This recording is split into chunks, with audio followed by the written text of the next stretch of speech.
How many of you are going to open your own businesses? I can see many. I need enthusiasm because entrepreneurs means enthusiasm. And it only comes after you are sure about what you're going to do. So first, when I talk about myself, I'm always smiling when I see these two things, family business and a startup together. Do you know why? Because the thing is that I have my own family business too. And the point was that I always had an inclination towards developing my entrepreneurship skills because I thought that I was really good at convincing people. People in my school used to call me the 5-minute guy because in 5 minutes, what I could do was I could convince people into believing something that probably they weren't able to notice, or probably the things that they weren't able to, they weren't about confident about it, or something like that. So when we talk about these two steps, these two things, so the two major types of businesses currently running in India, the first is the family business and the second is the startup. Do you know why exactly is this transition being from the family business to a startup? Well, the point is that now the generations, the generation that we are living in, we are turning ourselves full of integrity. I think so we are turning ourselves into being free about thinking what we can and what we can achieve. So, but the point is, how many of you have family businesses here? Are you intending to get in there? Can I just have a word, please? No? Yes. Okay. The most probable question that you might be having right now is, when I get inside the family business, how can I make a reputation of like my father? Because most of the people working inside the organization have that respect and love for that man and not for you. So when you get in, the most important problem that you're going to face is, how am I going to make sure that I'm like my father or not? And the other problem is your friends and your circle. Because everybody is going to say, everything is set for you. You just have to go inside, you just need to expand something. Believe me, that's a big, big problem and a big, big myth. Because when you get inside, it's a big thing when you get inside a family business and you have to develop the reputation that your father or your mother has. So, how are we going to do it? Well, the common points in both the business types. Do you know that I personally feel that using Venn diagrams can help you commonalize way too many things and you can understand that how can you achieve them? So, the family business and the startup, the intersection point is what you need to do, and that is leadership. How are you going to do it? What approach to choose to lead in these two business types? Well, for a family business, I personally will say what the approach that I did forward was the lead from the back approach, and for the startup was to lead from the front. Now, what do I mean by lead from the back? Everybody has seen this model, right? The levels of management. Guys, come on, I need enthusiasm. Yeah, the levels of management, and everybody has learned geometry. So when you look at the triangle and you look at the bottom level, the maximum area of the triangle is being covered by the bottom level. So what does that mean is that when you move above in the level of that management, the people in the department are going to decrease by the time. So most of the family businesses that you're currently seeing, may it be Reliance, may it be Adani, everybody currently with their second or third generation in the business are starting out with the bottom level by making sure that the children are starting from the bottom level, because until and unless you haven't deserved the respect from these people, the majority isn't on your side. So when you move from that, what you need to do is solutions need to be given from this level, which need to be people-centric and organization-centric. But these are all theories. How can you make sure that you're going to do a practical approach there? Because everybody, when I was sitting there, I had the same question. Everybody just repeats the theory. How am I going to do something out there? And that's what is important. So, I have a particular thing with the Venn diagram. That's again the main part. The demand and desire Venn diagram, what I personally see in this is, everybody has learned economics, right? What is said in economics is demand that actually desires itself, but backed with the purchasing capacity of it. So, if you want to win over a person, if you want to make sure that the person listens to you and make sure that these guys are convinced by you, you need to target the desires and not the demands, because the person is already capable of making sure that he has the demands for himself because he has the purchasing capacity of it. So now what you need to target are the desires. Now, how can we tap those desires? That's the point. How can you talk to these people? You've just entered the business and probably these guys in the business have been, for my example, when I entered the business has been running from the past 30 years. That is not even my age. So the people working in there are actually having a more work experience than the age that I've attained. So how am I going to do it? So First of all, please don't take this as a normal thing. When you know somebody's name, when you speak them with their name, there is a trust factor that is dependent. And that is, yeah, the immense effect of the trust factor. I'll just give you an example. When I entered inside the business, I didn't know anybody's name. So let's just imagine that I had to make sure that the guy does need to have some work. So I'll just say, भैया आपको ये काम करना है, please कर दीजिए. First of all, being an administrator, the please word is something that is a delusion. It shouldn't be used more often because yes, you have a proper phase that you need to attain. And how are you going to do that? That's important. So when you call the person by that name, I just say, Sunil भैया ये चीज आपको करनी है और मुझे पूरा भरोसा है कि आपसे बेहतर ये कोई चीज नहीं कर सकता. When you do that, there's an extra source of motivation and that extra source of trust that I place on that man, and this is how I'm going to communicate with this person. The second is, the most important thing that I personally feel is, the way to a man's heart is through his stomach. Now, I learned this when I did my first job. Before venturing into my own startup or the family business, obviously I had to know that how exactly am I going to deal in the family business, so I needed to get inside a pharmaceutical business to get to know that what exactly are the metrics of the market and stuff. And apart from that, if I get a good salary, also I can help myself to bootstrap in my startup and make sure that the funding is there. So by this, I came to know that the company that I was working in had approximately 500 people working there. Now, they had approximately 1 hour of break. And but during that time, each and everybody went to the same mess, from the executive level to the bottom level. Each and everybody sat on the same table. There were 4 tables, fitting approximately 240 people together. So 240 people eating the same food right in front of you. So that's how you make a difference, because you target the basic necessity of a person. When you target the basic necessity of a person, that guy is going to feel something. When you know that you are thinking about them, that's how they feel special. People with the least privileges, please emphasize on this. People with the least privileges develop the highest amount of faith in the fastest amount of time. That's exactly what all of these political parties are doing currently. Let's just imagine what the political parties are doing. They promise certain things. They say that if my tenure is coming, then I'll do these things. But apart from that, what they do is they start doing smaller things in the sidelines so that the people come to know that yes, they are doing some certain things which are helpful to us. Even though that's a possibility that they are going to do it further or not, that's not a thing. But the point is they have started gaining the trust of the people inside this. Yeah. Now, titles don't honor men, but men honor titles. Well, I have a severe problem with this statement, because when I entered the business, most of the family businesses currently in India aren't running with a formal structure. That means we don't have departments. Most of the businesses are running approximately with 10 or 15 people together. But what needs to be done is that when a newer generation is coming, you need to departmentalize, because that's how you're going to expand. How are you going to expand is, now, please break this sentence into 2. The first statement is, titles don't honor men. Believe me, when I entered the business, the major point was that when I started giving them titles about what role they were doing, let's just imagine that a person is doing the operational work inside the company. But if I am giving him the name of the chief operations manager, that is a different kind of motivation that the guy achieves. And he's going to do something more. Now, yeah. So the matter of recognition matters. Appreciate privately as well as publicly. Even though you are a person who has just entered the business, appreciating never goes out of style.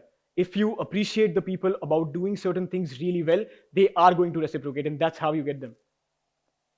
By that, go make a website. I personally feel that that's the exact thing that I had done. Most of the businesses currently don't have their own websites. What did I do is, they have an About Us page. In that About Us, make sure that you put down a leadership team. The people who are working in the organization, give them roles, give them the designation that they require. Once they see that the people are actually looking at me with this kind of a title, it's a different kind of a thing, and they'll, believe me, they'll actually start listening to you. Now, what did I do when I was in the organization that I just told you about? When I was doing my job, I used to always be early. I'm not saying on time, I'm saying early. Now, what did I mean by this is, I used to work out in the morning. So my job timings used to start at 9:30. So I made sure that by 8:30 I was done, and I was in the office by 9. The whole point is that in a business, the business that is run by the first generation, that is the entrepreneur, that is the chief executive or the managing director of the company, has the highest amount of respect and faith and discipline towards his organization. So what happened is, when I landed there at 9 o'clock, My MD also landed at the same time. He kept on seeing me for 2 weeks. He just didn't say anything for the first 2 weeks, and after that, he just called me up. Why are you so early? You've just entered, and I suppose that you do not even have you have some work. You are just interning here. I just said one thing. Sir, when I come here, I know that there are certain things that I don't know about the industry. What I need to know is that if I need to reach a level that you are sitting in, I need to make sure that whatever I'm doing, it needs to be proper. It needs to be done in a right manner. So when the superiors in the organization are coming, I should be prepared about what exactly am I going to say. And this is what clicked the whole thing. Now, never pretend or act to be a know-it-all. A leader can never be a know-it-all. Because the point is, leader can always be the one who can be heard only because he hears people. A know-it-all, it comes with an added benefit. You already have a solution by the end. That is because most of the times when you listen to people, you come to know two things. Not only what they're speaking, but also the reaction of the others that are in the crowd. So by the end, when you're going to give the conclusive statement, that's going to make the difference. So when you're going to make that conclusive statement, you already know that how many people are going to be with you. So that's what is really, really important. Now, comprise your vision and mission and keep everybody knowledgeable and upkeep about it. I am so sure that everybody is learning this in their management businesses and stuff, and everybody thinks that it is useless just like I did. Believe me. I thought that vision and mission, there's no point in doing all of these things. But any business who does not know where is it going is lost. So if you have a proper direction that yes, I want to reach there, that is your vision. And your immediate goal, that what needs to be done to make sure that the vision needs to be reached is your mission. So make sure that you keep on upkeeping the missions of the whole thing. And after that, that is what is important so that you can reach the vision of the company. The man giving the conclusive statement is the winner already, and you need to make that. But it has its prerequisites. Now, what is that? Listen to understand not only what one is saying, but the reaction of the others when they are speaking. It refines your thoughts and replenishes them to finesse for the conclusive statement. Now, what I did was a mistake, and that was I kept avoiding calls. When you get inside a business, the most important thing is even the smallest man can be the biggest opportunity. Please remember this very, very clearly. When you are inside a business, there are going to be tons of people who are going to call you. And just because you think that you are not designated to that position, or probably, I don't know this, how am I going to deal with it? Please just answer. That is what is important. If you don't know, that can be tackled. But the most important thing is you gave that person time of your own thing, and that's why he needs to believe in you. Now, skills can always be learned and taught. Character can never be. So, the most important thing that I've also seen is trust holds the highest demand and the lowest supply in the industry. Now, when I got inside this industry, obviously there were people who had so many skills, so much talent, probably way, way more than me. But what actually mattered was, are these people going to stick by me when I'm going to make a decision? When I'll be the chief executive or something like that, are these good people going to believe in me that whatever decisions that I'm going to take is the right for the organization? So, the whole point is, when you see character in a person, make sure that you develop it. Because when you develop it, that person is going to be a very strong contender in your company that is going to make sure that when you need someone, that person is needed. And the most important part, when you are in a startup, the point is, help will always be needed. There's no one-man army. There's no one-man army. You need people who believe in you, who keep on upkeeping you, that, man, you said me, you had to do this, and that's why you need to. So keep your circle close. Make sure that you have friends who can help you out with this thing. It's going to make a huge, huge difference. Now, the most important thing, even I feel, I know that every moment I'm saying most important because I feel that while I was writing this during these points, I had just 18 minutes to make sure that everybody registers the most important things that I have felt in the past 3 years. Guts, preparation, patience, and persistence. I'm so sure that everybody has heard about the world conqueror Alexander the Great. He was 22 years old when he fought the biggest battle that the world had ever seen, the Battle of Gaugamela. Now, during the Battle of Gaugamela, that was because his father had died and he was ruling the whole thing. So the army generals who were there were way above his age and experience, and they were saying that this cannot be done because their army was 10 times the actual army of what Alexander was holding. But what was the major point that got him there was his guts. Now, the other point is that when you get inside the family business, there are going to be certain leeches. There are going to be certain people who want to pull you down because they want to be on the good books of your parents, because they just want to make sure that they have a proper level inside the organization that they had already maintained till now. But the most important part at that point in time is just listening. Listen to them. When you listen to them, you already have a solution. Now, exclusively for a startup. It can be cliched, but this is a big, big alert to all of you who are trying and making sure that you're going to open your own company. First, bootstrapping and/or the personal finance is your lifeline. No matter how much ever investment that you get inside a startup, it's always very, very necessary that you have a proper finance right next to you, because that's the second mistake that I made. I was very hasty in making the business. I thought that I had sufficient money to make sure that the company would run, but I ended up just within 2 months. So that cash crunch is always going to be there. Make sure that you have that liquidity right next to you. Use that funding. Use the funding that you've got from the investor. But always keep your own liquidity right next to you, because it's going to help you out in the most crucial times. The second is always overestimate your expenses and the capital infusion that you're going to do. This is one of the most frequently told thing by our parents, that whenever you are thinking about something, always make sure that you have put your expenses to be higher than the actual ones. That is because there are going to be tons and tons of expenses that you're going to do, and you won't even be sure at the beginning that how you're going to do it. And always underestimate your incomes and gains. Once you do that, I'm so sure that when you will see a green signal on your profit, it's going to be a different kind of feeling. It will be a very, very happy feeling. The third is don't worry. Create opportunities from the failure. The first startup that I made, it ended with the name of Online Services LLP. Well, the point is that I still haven't sold even one product online. The point was that I was way too hasty in making the business. I didn't even know that the website was yet not ready to cater all of this to the public, to the population that I thought of. So obviously the hasty decision cost me. But don't be afraid of this. Make this as an opportunity. What did I do was, I made sure that I had an offline market. I made sure that by time and time again, I used to make sure that I had a beta version of it. I used to give samples, deliver products and everything possible.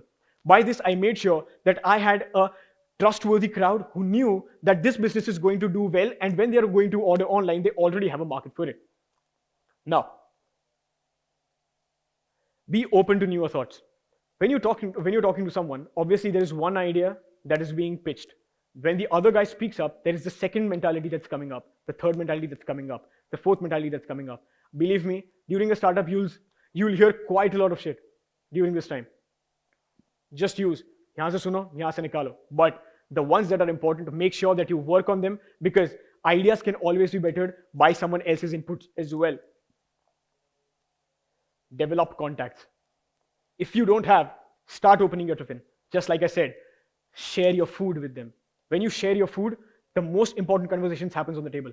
So when you share your food, you're actually making sure that the other person trusts you, and when you share their food and you take their food, you are telling them that yes, I believe in you, and that's where the conversation starts. So start making your contacts, because that's what is really going to be important.